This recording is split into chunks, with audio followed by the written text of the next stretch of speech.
రామాయణ కిష్కింధాకాండను 30 సర్గ. ఇక్కడ శరత్కాలం మొదలైంది. ఆ ప్రాకృతి శోభలన్నీ గమనిస్తున్న శ్రీరాముడు సీత ఒక్క ఎడబాటు కారణంగా ఆ విరహబాధకు లోనయ్యి మళ్ళీ లక్ష్మణుడు తన్ని ఓదార్చుట. శరత్కాలం వచ్చినా సరే సుగ్రీవుడు ఇంకా సీత ఒక్క అన్వేషణని పూనుకోలేదని భావించాడు శ్రీరాముడు. శ్రీరాముడు సుగ్రీవుడి మీద కోపాన్ని తెచ్చుకోవటం, కిష్కిందకు వెళ్ళి సుగ్రీవుడికి కర్తవ్యాన్ని గుర్తు చేయమని లక్ష్మణుడికి చెప్పటం గురించి ఇక్కడ చెప్పబడింది. గుహాం ప్రవిష్టే సుగ్రీవే విముక్తి గగనే గణేహ వర్షరాత్రోషితో రామః కామశోకాభిపీడితః. సేనాపతి అయిన నీలుడికి ఆజ్ఞలు ఇమ్మని ఏదైతే హనుమంతుడు సుగ్రీవుడికి చెప్పాడో దానికి తగ్గట్టుగా నీలుడికి ఆజ్ఞలు ఇచ్చాడు. వాళ్ళందరినీ సేనా సమేతంగా, అంటే ఎక్కడైతే యోధులు ఉన్నారో అటువంటి వాళ్ళందరినీ, వానరులందరినీ తీసుకొచ్చి ఈ ప్రదేశానికి సమావేశపరచమని చెప్పాడు సుగ్రీవుడు. దానికి తగ్గట్టుగా సుగ్రీవుడు కిష్కింధలోకి మళ్ళీ తన భవనంలోకి ప్రవేశించాడు. వర్షారాత్రులన్నీ కూడా ఆ ప్రసవనగిరిపై గడిపిన శ్రీరాముడు మేఘములు కాస్త తొలగిపోయాయి, అంటే ఇంకా శరత్కాలం వచ్చేసింది, వర్షాలు తగ్గిపోయాయి, ఇప్పుడంతా కూడా ఆకాశం నిర్మలంగా ఉన్నది, అవన్నీ గమనించాడు. పాండురం గగనం దృష్ట్వా విమలం చంద్రమండలం శారథిం రజనీం చైవ దృష్ట్వా జ్యోత్స్నానులేపనాం. ఆ సీత ఎడబాటు కారణంగా ఇంకా శోకానికి లోబడి ఉన్న శ్రీరాముడు క్రమక్రమంగా స్వచ్ఛంగా కనిపిస్తుంది, మబ్బులు లేకుండా కనిపిస్తున్న ఆకాశం ఆనందంగా, అంటే ఇప్పుడు సీత అన్వేషానికి పూనుకోవాల్సిన సమయం వచ్చేసిందనే ఆనందంలో ఉన్నాడు. అలా చంద్రమండలము వెన్నెల విరబూసిన శరద్ చూస్తూ ఆ శ్రీరాముడు సీతాదేవి కొరకే ఇంకా, అంటే ఇంకా ఇంతకాలం వేచి ఉండాల్సి వచ్చింది, ఈ ఎడబాటు కారణంగా సీత ఎంత బాధలో ఉందో అని ఈయనకి ఇంకా బాధగా ఉన్నది. కామవృత్తం చ సుగ్రీవం నష్టాం చ జనకాత్మజాం బుద్ధ్యా కాలం అతీతం చ ముమోహ పరమాతురః. సుగ్రీవుడు భోగాలకి బానిసైపోయి ఉన్నాడు, ఇంతవరకు కూడా సీతాదేవి జాడవనికి తెలియలేదు, రావణుడి మీద దండెత్తే సమయం మించిపోతున్నది అని ఇట్లాంటి చింతనతో ఉన్న రాముడు ఇంకా శోకానికి లోబడ్డాడు. సతం సంధ్యాముపాగమ్య ముహూర్తాన్ మతిమాన్ పునః మనఃస్తామపి వైదేహీం చింతయామాస రాఘవః. ఒక ముహూర్త కాలము, అంటే ఒక 2 గడియల తర్వాత శ్రీరాముడు మళ్ళీ స్పృహలోకి వచ్చాడు. ఆ బాధ కారణంగా మళ్ళీ తేరుకున్నాడు. ఇక్కడ కొన్ని లక్షణాలు ఉన్న వాళ్ళల్లో ఎలా ఉంటాయంటే వాళ్ళకు కూడా మనకిలాగే బాధ, సంతోషం, ఆవేశం అన్నీ వస్తాయి. కాకపోతే వాళ్ళు మళ్ళీ స్థిర చిత్తంతో ఉండగలరు, దానికి లోబడిపోరు. అదే వ్యత్యాసము, అదే తేడా వాళ్ళకి, జ్ఞానులకి అజ్ఞానులకి. ఈ 2 గడియల తర్వాత శ్రీరాముడు మళ్ళీ మామూలు స్థితికి వచ్చేశాడు. వెంటనే ఆ ప్రజ్ఞాశాలి తన మనస్సులో మెదులుతున్న ఆ సీతాదేవి యొక్క చింతన గురించి ఇలా మళ్ళీ ఆలోచనలోనే పడిపోయాడు. ఆసీనః పర్వతాస్యాగ్రే హేమధాతు విభూషితే శారదం గగనం దృష్ట్వా జగామ మనసా ప్రియం.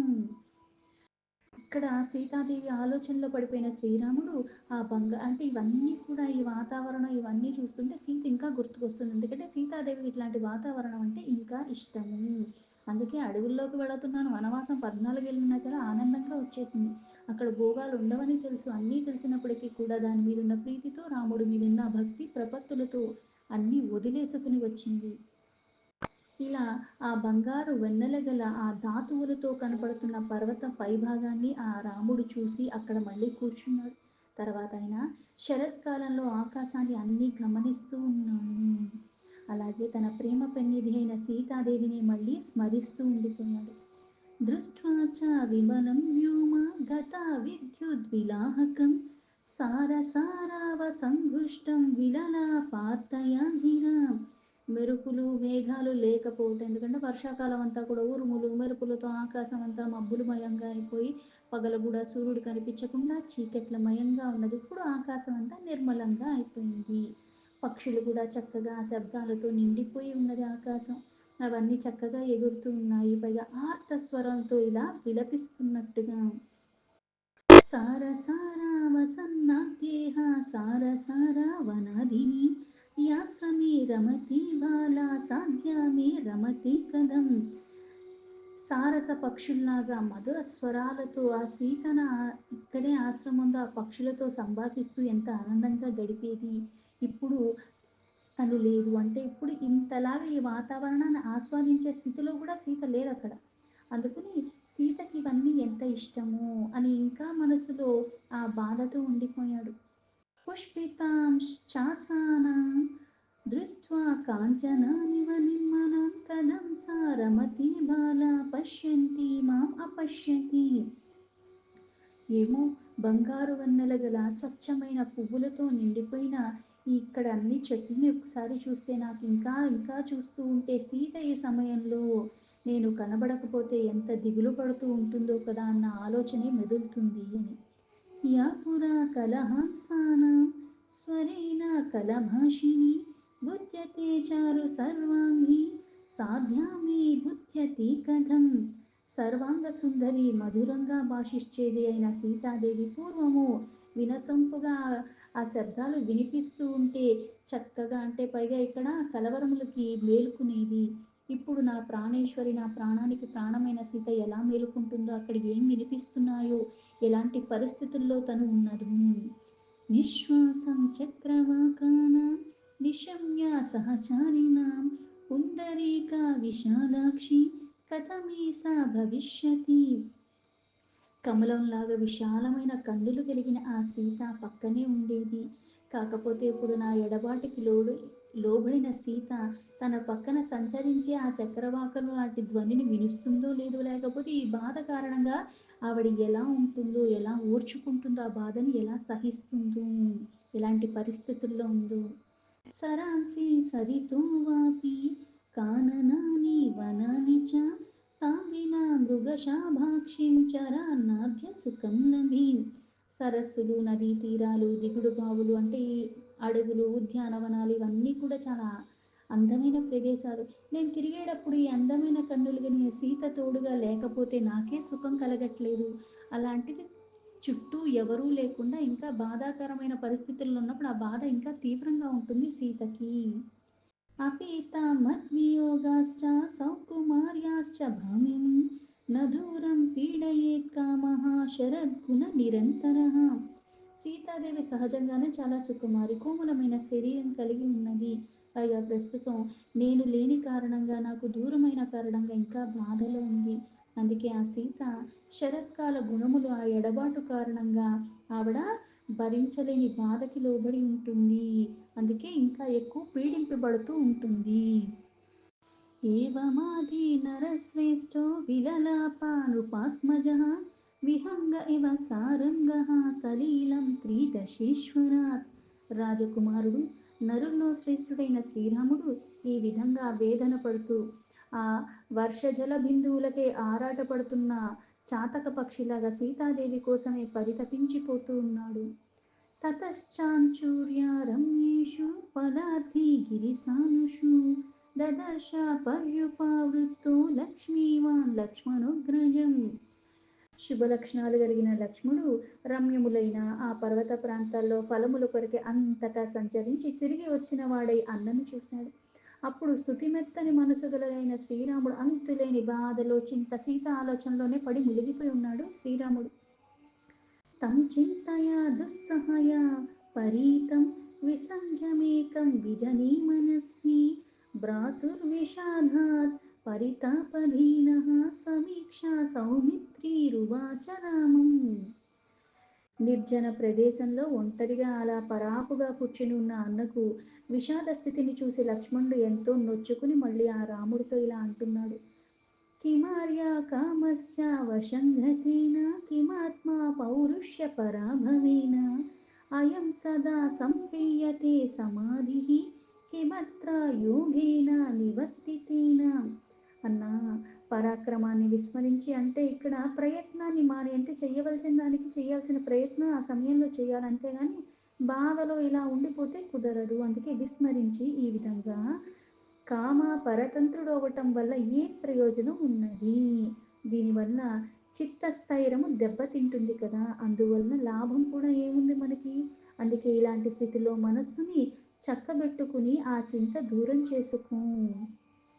క్రియాభియోగం మనసః ప్రసాదం సమాధియోగానుగతం చ కాలం సహాయ సామర్థ్యమధీన సత్వా స్వకర్మహేతుం చ కురుష్వహేతుం. అన్న అధీనంగా ఉండటం వదిలిపెట్టేసే కార్య సాధనకు పూనుకో, మనస్సుని ఆనందింప చేసుకో. బాధ ఉన్నప్పుడు మన శక్తి సమర్థత అంతా కూడా సన్నగిల్లిపోతాయి. ఇప్పుడు ధైర్యాన్ని వహించు. సిగ్గురుడు మొదలైన సహాయకుల యొక్క సామర్థ్యాన్ని ఉపయోగించుకునే సమయం ఆసన్నమైనందుకే కార్యసిద్ధికి తోడ్పడు విధానాన్ని ఆలోచించు అన్నాడు. న జానకి మానవ వంశనాథ త్వయా సనాథ సులభ పరేణ నా చాగ్నిచూడాం జ్వలితాముపీత్య నా దహ్యతే వీర వరాహ కచ్చిత్. ఓ నరోత్తమ, శత్రువులు ఎంతటి వారైనా సరే నీ ధర్మపత్ని అయిన సీతాదేవిని సమీపించజాలరు, ఆవిడ్ని ఏమీ చెయ్యలేరు. అందుకే ఓ మహామీరా, ఇలా ఉవ్వొత్తులాగా ప్రజ్వలిస్తున్న అగ్నిశిఖని సమీపిస్తే ఎలా అయితే అందరూ దహించిపోతారు, దాన్ని తట్టుకోవటం కష్టం.